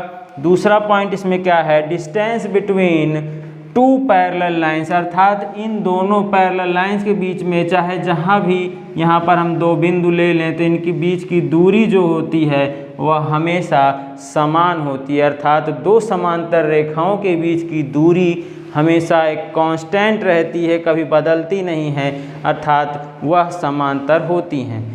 ठीक, अगर हमसे कहा जाए कि 2 रेखाएं हमें दी गई हैं और उनके बीच की दूरी हमेशा समान है, तो हम कह सकते हैं कि वह दोनों रेखाएं कैसी हैं, समांतर होती हैं। जैसे अभी प्रमेय में हमने सीखा था कि हमारा प्रमेय क्या कहता है कि 2 रेखाएं हैं, अगर उनमें कोई कॉमन पॉइंट नहीं है तो वह कैसी रेखाएं हैं, समांतर रेखाएं हैं। ये तो प्रमेय हो गया। अब हम इसी की सहायता से एक कोरोलरी बोल सकते हैं कि सर जब 2 लाइंस के बीच की डिस्टेंस जो है वह हमेशा सेम रहे, बदले ना, तो हम उन दोनों रेखाओं को क्या कहेंगे, सर यह दोनों रेखाएं समांतर हैं। उम्मीद है आपको ये सारे पॉइंट्स क्लियर हो गए होंगे कि जो ज्योमेट्री में हमारे आगे बार बार आएंगे तो हम इसमें कंफ्यूज नहीं होंगे कि रे क्या है, कॉन्करेंट लाइंस क्या हैं, कॉन्करेंट पॉइंट्स क्या हैं, कोलिनियर पॉइंट्स क्या हैं, पैरेलल लाइंस क्या होती हैं, इस पे हमें अब कोई कन्फ्यूज़न ना हो। चलिए आगे देखते हैं। 7वां पॉइंट है हमारा सम रिजल्ट्स ऑन लाइंस, अर्थात रेखाओं पर आधारित कुछ हम लोग रिजल्ट्स हैं जो हमारे क्वेश्चन में डायरेक्ट पूछे जाएंगे, तो हम इन्हें भी समझ लेते हैं कि ये क्या होते हैं। चलिए पहला पॉइंट है 2 डिस्टिंक्ट लाइंस, अर्थात 2 अलग अलग रेखाएं हों, can not have more than 1 point in common, इनमें से कोई केवल एक ही पॉइंट ऐसा है जो 2 विभिन्न रेखाओं में कॉमन हो सकता है और कोई भी पॉइंट नहीं हो सकता। कहना क्या चाह रहा है कि सर एक यूनिक लाइन ये है और एक यूनिक लाइन ये है, अर्थात दो यूनिक लाइंस के बीच में केवल और केवल एक ही पॉइंट कॉमन है, अर्थात यह दोनों लाइंस जब इंटरसेक्टिंग लाइंस होंगी तभी उनमें एक कॉमन पॉइंट होगा। ये कहना यही चाह रहा है कि टू डिस्टिंक्ट लाइंस अर्थात दो अलग अलग रेखाओं में केवल एक ही पॉइंट कॉमन है, और वह कब कॉमन होगा, जब वह दोनों रेखाएं क्या करेंगी, एक दूसरे को प्रतिच्छेद करेंगी। दूसरा पॉइंट है if P is a given point outside a given line L।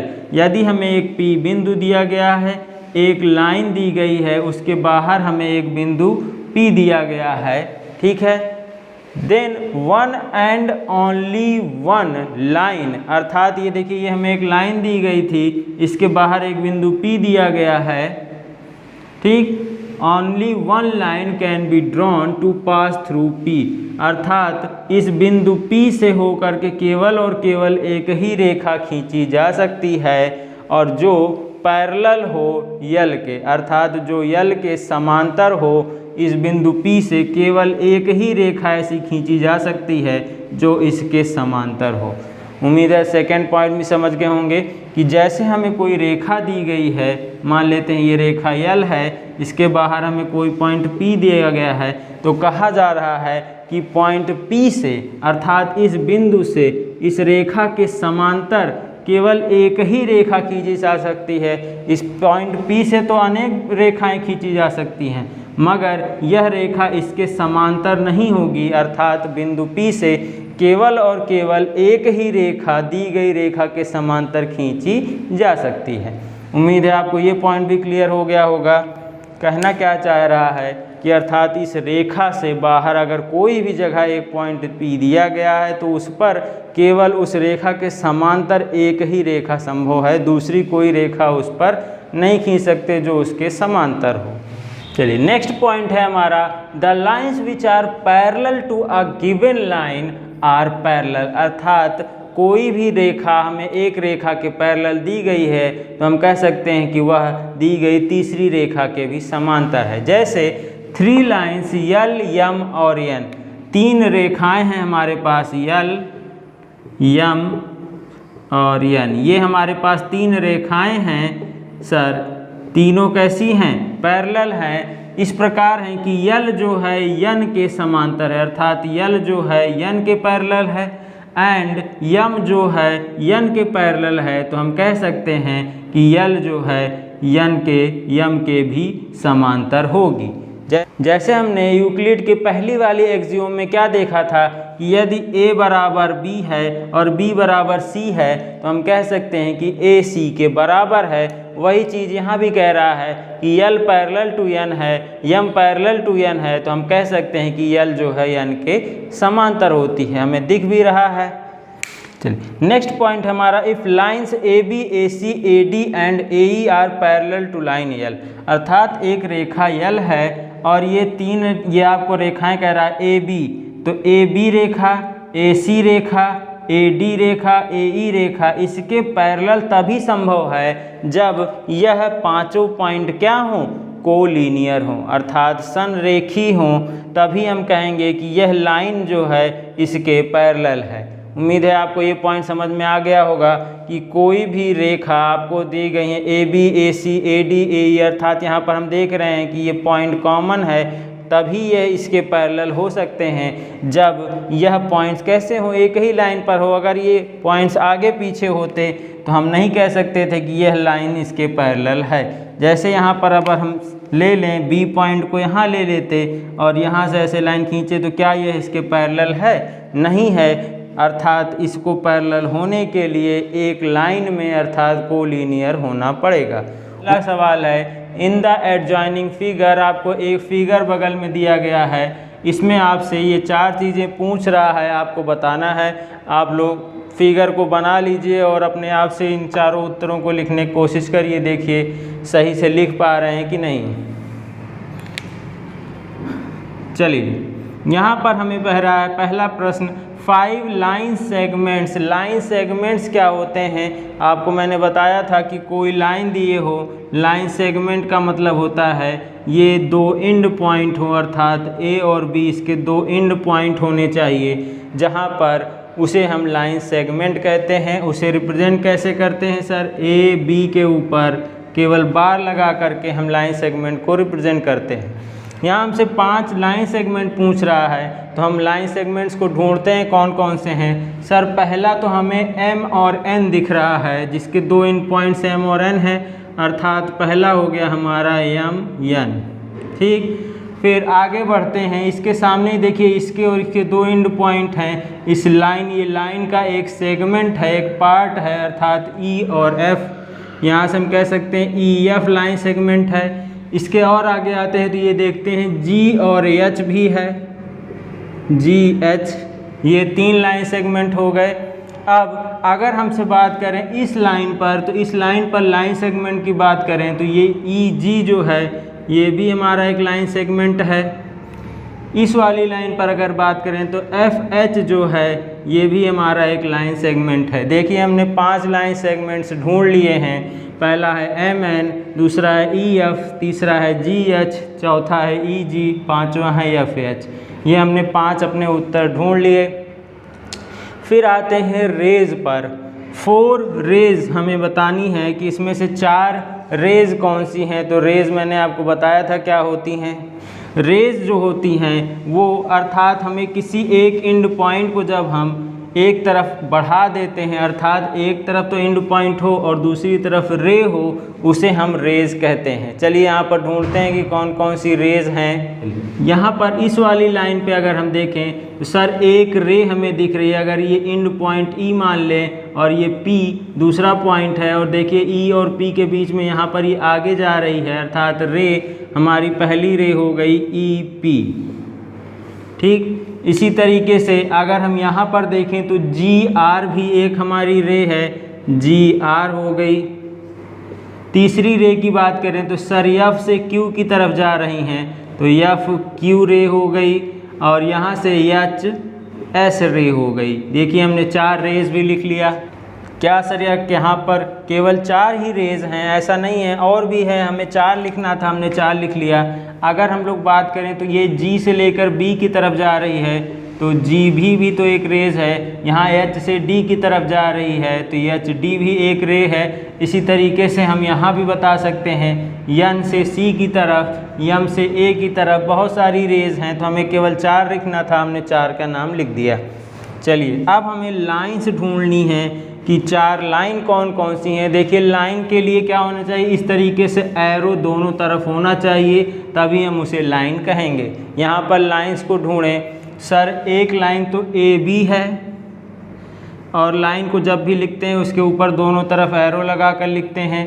दूसरी लाइन CD है, तीसरी लाइन हमारी PQ है, चौथी लाइन हमारी RS है। ये हमारे पास 4 लाइंस हैं, और कोई लाइंस नहीं है, केवल यही 4 लाइन हैं यहाँ पर हमें दिख रही हैं। लाइन के लिए हम कैसे पहचानेंगे? सर ऐसी लाइन हो जिसमें दोनों तरफ हमारा रेज की डायरेक्शन बनी हुई हो, उसे हम लाइंस कहते हैं। ठीक, चौथा क्वेश्चन है हमारा 4 कोलिनियर पॉइंट्स, अर्थात संरेखीय बिंदुओं को बताइए कि जो एक ही लाइन पर पड़ते हों, ऐसे 4 बिंदुओं को बताइए। यहाँ पर अगर हम देखें, इस AB लाइन पर अगर हम देखें तो सर 4 कोलिनियर पॉइंट्स हैं, ME, GB, ये 4 कोलिनियर पॉइंट्स हैं। अगर हम इस CD लाइन की बात करते तो NF, HD भी हो सकते थे, और क्या लिख सकते हैं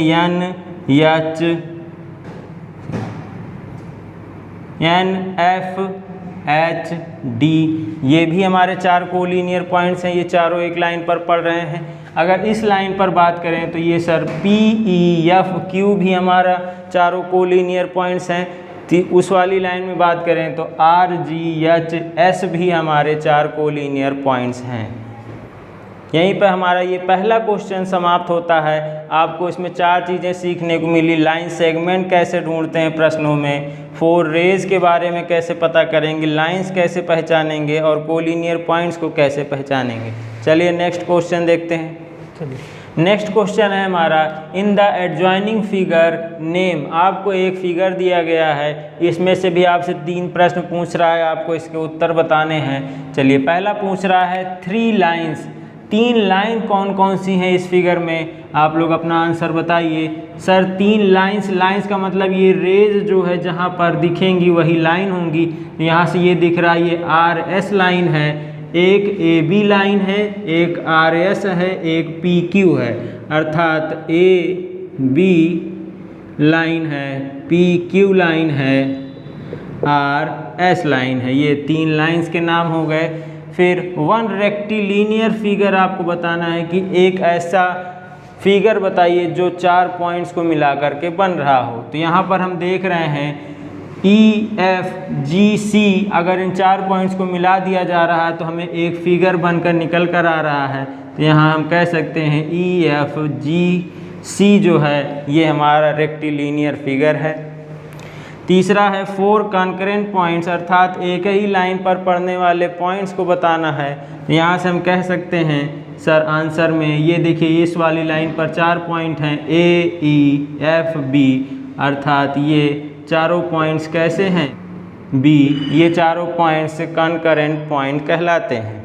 ये हमारा दूसरा क्वेश्चन हो गया। इसी तरीके के और भी क्वेश्चंस आपकी बुक में हैं, आप लोग आसानी से पहचान सकते हैं। यहाँ पर आपसे पूछ सकता है कि इंटरसेक्टिंग लाइंस कौन सी हैं, नाम बताइए। सर बता सकते हैं सर PQ और RS ये दोनों इंटरसेक्टिंग लाइंस हैं। चलिए नेक्स्ट एग्जाम्पल है हमारा, राइट ट्रू और फॉल्स। आपको सत्य असत्य बताना है कि कौन सा सत्य है कौन सा असत्य है। चलिए पहला सवाल आपके सामने है, a line AB is the same as BA, अर्थात लाइन जो है AB वो BA के बराबर होती है। तो यहाँ से हम कह सकते हैं हाँ सर अगर कोई लाइन ये AB है, चाहे हम AB लाइन लिखें चाहे BA लाइन लिखें, तो यह दोनों सेम ही होती हैं, अर्थात यह स्टेटमेंट ट्रू है। नेक्स्ट है, a line has a definite length, अर्थात एक लाइन की लेंथ जो है निश्चित होती है। क्या आप बता सकते हैं कि इसकी लेंथ कितनी है? सर हमें इसका कोई और छोर पता ही नहीं है कि ये कहाँ तक है, तो हम इसकी लेंथ को कैसे मेज़र कर सकते हैं, अर्थात यह हमसे गलत है। लाइन की कोई भी निश्चित लेंथ नहीं होती है, अर्थात यह एक फॉल्स स्टेटमेंट है। तीसरा है, 2 lines are parallel only when they have no point in common, अर्थात 2 लाइन्स तभी समांतर कहलाएंगी जब उनमें कोई भी पॉइंट कॉमन ना हो। सही बात बोल रहा है, अगर 2 लाइन्स ये हैं इन्हें पैरेलल हम तभी कहेंगे सर जब दोनों में कोई भी कॉमन पॉइंट नहीं है। अगर कॉमन हो जाएगा तो वो इंटरसेक्टिंग लाइन्स कहलाएंगी, पैरेलल लाइन्स नहीं होंगी, अर्थात यह स्टेटमेंट ट्रू है। चौथा है, 2 लाइन्स में इंटरसेक्ट इन 2 पॉइंट्स, अर्थात 2 लाइन्स एक दूसरे को 2 पॉइंट पर इंटरसेक्ट कर सकती हैं। आप ही बताइए ये 2 लाइन्स हैं, क्या ये एक दूसरे को 2 पॉइंट्स पर इंटरसेक्ट कर रही हैं? सर यह बात गलत है, क्योंकि 2 लाइन्स हमेशा एक ही पॉइंट पर इंटरसेक्ट कर सकती हैं, एक से ज़्यादा पॉइंट पर इंटरसेक्ट नहीं कर सकती, अतः ये स्टेटमेंट हमारा फॉल्स है। पांचवा है, 3 लाइन्स और concurrent if they have a common point, अर्थात 3 रेखाएं हमसे संरेखीय रेखाएं कहलाएंगी अगर उनका एक कॉमन पॉइंट हो। अर्थात देखते हैं ये एक और ये एक, अर्थात यह तीनों रेखाएं एक ही बिंदु से होकर जा रही हैं, अर्थात हम कह सकते हैं कि यह सही कह रहा है कि 3 लाइन्स जो हैं कंकरेंट होंगी यदि उनका एक कॉमन पॉइंट हो, अर्थात ये एक कॉमन पॉइंट है, अर्थात यह स्टेटमेंट हमारा ट्रू है। उम्मीद है आपको ट्रू फॉल्स भी समझ में आ गए होंगे। इसी तरीके के और भी ट्रू फॉल्स आपकी बुक में हैं, आप लोग आसानी से थ्योरी सेक्शन को अगर ध्यान से पढ़ा होगा तो आप ट्रू फॉल्स का जवाब दे सकते हैं। चलिए नेक्स्ट बढ़ते हैं। चलिए नेक्स्ट उदाहरण है हमारा, in the given figure we have, हमें एक फिगर दिया गया है और इसमें 4 कोण दिए गए हैं। तो यहाँ पर हमें दिया गया है कि कोण 1 कोण 3 के बराबर है, कोण 2 कोण 4 के बराबर है, कोण 3 कोण 4 के बराबर है। ये 3 चीज़ें हमें दी गई हैं। हमसे सिद्ध करने के लिए कह रहा है कि दिखाइए कि कोण 1 कोण 2 के बराबर है। चलिए इसको हम लोग कैसे हल करेंगे? सर हमने यूक्लिड के फर्स्ट एक्सियोम्स के बारे में सीखा था। यूक्लिड फर्स्ट एक्सियोम सेज क्या कहता है, सर यदि A B के बराबर हो, B C के बराबर हो, तो हम कह सकते हैं कि A जो है वह C के बराबर है। ये हमने यूक्लिड एक्सियोम में सीखा था। यूक्लिड फर्स्ट एक्सियोम क्या कहती है, it says that things which are equal to the same thing, अर्थात दो वस्तुएं अगर एक वस्तु के बराबर है, things which are equal to the same thing are equal to one another. अर्थात कहना क्या चाहते हैं ये, things which are equal to the same thing are equal to one another. यहाँ पर देखिए क्या है, कोण 1 कोण 3 के बराबर है, ठीक, कोण 3 कोण 4 के बराबर है। दैट इज ये क्या है, कोण 1 कोण 3 के बराबर है एंड कोण 3 जो है वह कोण 4 के बराबर है। यहाँ से हम क्या कह सकते हैं, सो कोण 1 जो है वह कोण 4 के बराबर होगा। यहाँ से हम बोल सकते हैं, ये यहाँ पर लिख लेंगे बाई यूक्लिड्स फर्स्ट एक्सियोम, अर्थात पहले एक्सियोम की सहायता से हम इसे बता पा रहे हैं कि सर कोण 1 कोण 4 के बराबर है। नाउ कोण 1 इक्वल्स टू कोण 4 के, यहाँ से हमने सीखा। उसके बाद हमें दिया गया है एंड यहाँ पर हमें और क्या दिया गया है, सर कोण 2 कोण 4 के बराबर है। यहाँ से कोण 1 कोण 4 के बराबर आया, यहाँ से कोण 2 कोण 4 के बराबर आया, तो हम कह सकते हैं सर कोण 1 जो है वह कोण 2 के बराबर है। यहाँ से हमने देखिए सिद्ध कर दिया कि कोण 1 कोण 2 के बराबर है। इसी तरीके के और भी सवाल आप अपने बुक में यूक्लिड एक्सियोम्स की सहायता से सिद्ध कर सकते हैं। ये मैंने आपको एक उदाहरण बताया है, इसी तरीके के और भी सवाल आपकी बुक में दिए। चलिए यहीं पर हमारी ये एक्सरसाइज ख़त्म होती है। अब हम लोग कुछ मल्टीपल चॉइस क्वेश्चंस को देखेंगे जो कि हमारे बुक में दिए गए हैं।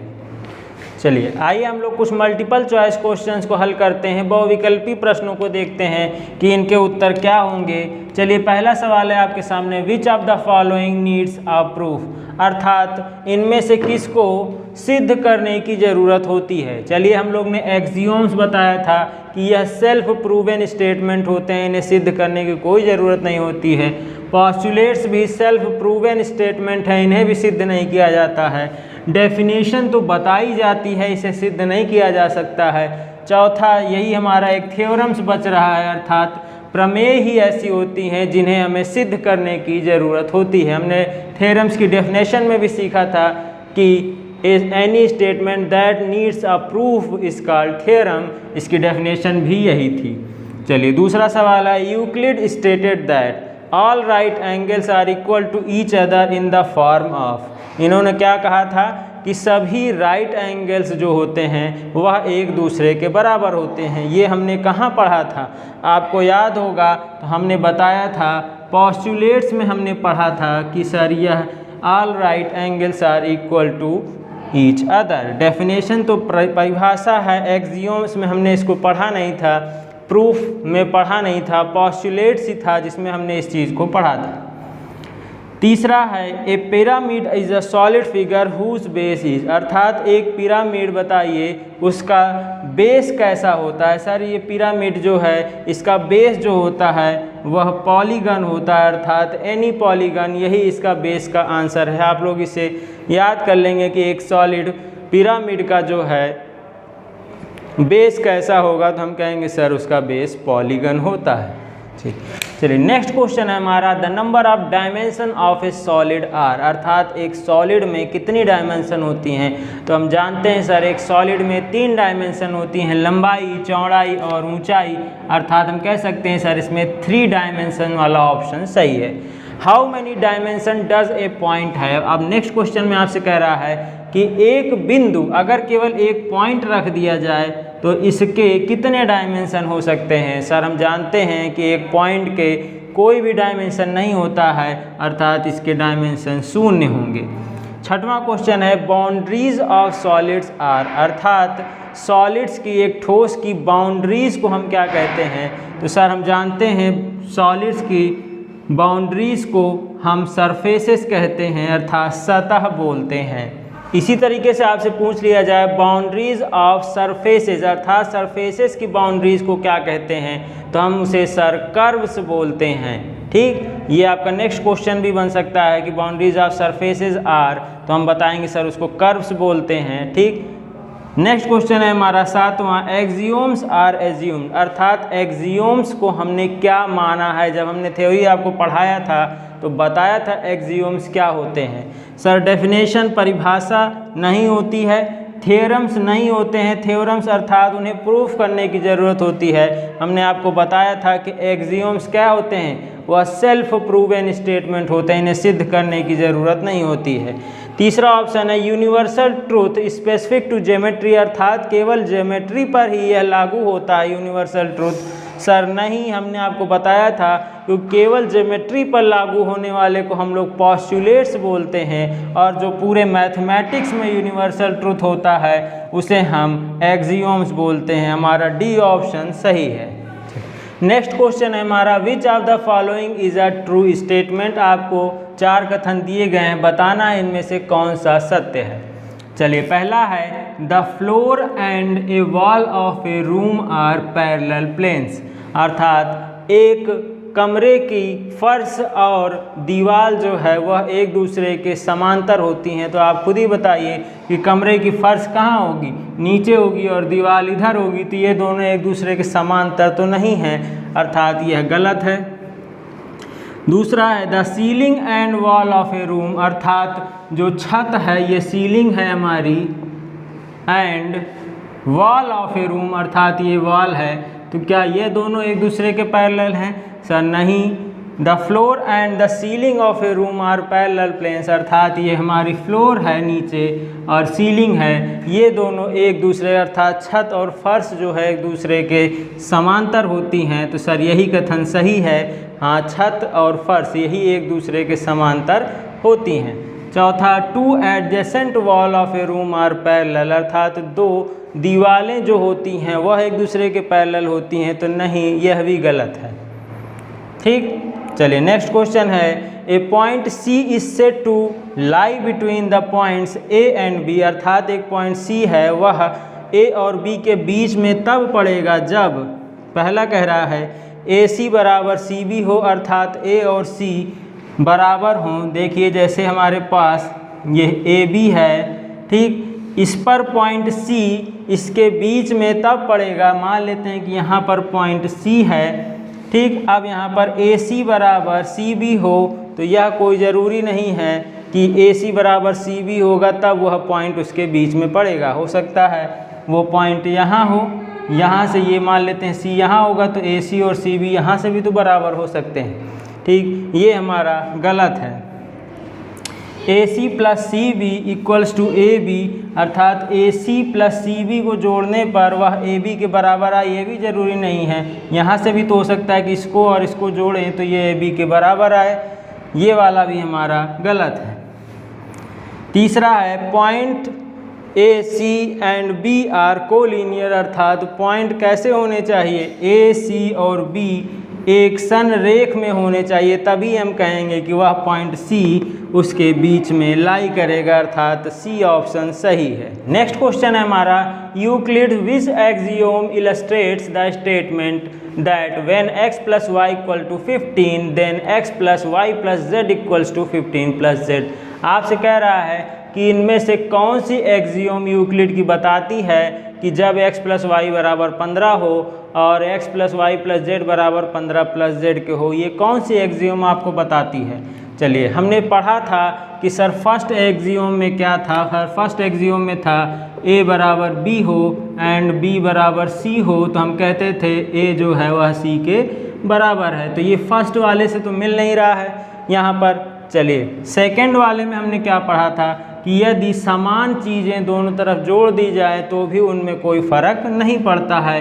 ये कहता था सर a बराबर b हो then a plus 2 equal to b plus 2 आपने बताया था, अर्थात समान चीज़ें दोनों तरफ जोड़ दें तो उस पर कोई भी असर नहीं पड़ता है। यहाँ भी हम देख रहे हैं x प्लस वाई बराबर 15 है। और x plus y plus z, देखिए यहाँ पर दोनों तरफ z को ऐड कर दिया गया है, अर्थात ये कौन सी एक्सियोम है सर, ये सेकंड एक्सियोम है जिसमें दोनों तरफ हम कुछ जोड़ देते हैं तो वह दो बराबर ही रहता है। ठीक, थर्ड में हमने सीखा था कि दोनों तरफ से घटा देते हैं। चौथा एक्सियोम हमने सीखा था things which coincide with one another are equal to one another. ठीक, आपको मैंने ये सारे एक्सियोम्स बताए थे यूक्लिड के, उम्मीद है आपने उनको याद किया होगा और अच्छे से समझ लिया होगा। यहीं पर हमारा ये चैप्टर समाप्त होता है, यूक्लिड्स का इंट्रोडक्शन ज्योमेट्री के लिए। ये हमारा पहला चैप्टर था। इसके बाद हम लोग नेक्स्ट चैप्टर शुरू करेंगे जिसका नाम है लाइंस एंड एंगल्स। आप लोग उम्मीद है कि इस चैनल को सब्सक्राइब कर चुके होंगे और ज़्यादा से ज़्यादा दोस्तों के साथ शेयर करना ना भूलें। चलिए हम लोग मिलते हैं अपने नेक्स्ट वीडियो में अपने नए चैप्टर के साथ, तब तक के लिए गुड बाय।